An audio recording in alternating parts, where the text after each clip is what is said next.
একদিন টুনি তার ঘরের ভিতরে রাত্রে একদিন ঘুমাচ্ছিল, তখন কোথা থেকে একটু নীল ডাইনি চলে আসে এবং টুনি ঘরে ঢুকে যায় এবং টুনি ঘরে যেগুলো ভালো ভালো খাবার ছিল সেগুলো খেয়ে নেয় এবং ডাইনি খেয়ে সেখান থেকে চলে যায়।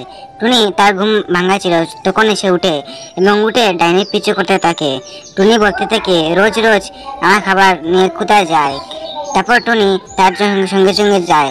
ডাইনি তখন তার ছোট্ট মেয়েকে খাবার দিয়ে, তখন টুনি সেখানে আসে এবং সে সবকিছু দেখতে পায়। তখন টুনি বলে ডাইনিকে, তোমরা রোজ রোজ চুরি করতে হবে না, তোমার মেয়েকে আমি খাবার দিব। একদিন টুনার কাজ অনেক বেড়ে যায়, তাই টুনা অনেক রাত পর্যন্ত কাজ করতে থাকে। এদিকে টুনি তার কাজের জন্য তার জন্য খাবার নিয়ে যাচ্ছিল। এদিকে একটা নীল ডাইনি একটি ছাগলকে মস মস মস মস করে খাচ্ছিল। টুনি সেই পথে আসছিল এবং সে সেই নীল ডাইনিকে দেখতে পায়। তখন নীল ডাইনি টুনিকে দেখে সেই ছাগলটি মাথা রেখে দেয় এবং টুনি অনেক ভয় পেয়ে গেছিল। তখন সেই ডাইনিটি টুনিকে মারার জন্য একটি তরোয়াল নয়, তখনই টুনা সেখানে আসে এবং সেই ডাইনিকে আগুন দিয়ে পুড়িয়ে দেয়। কি রে টুনি, আজ কোথায় পালাবি?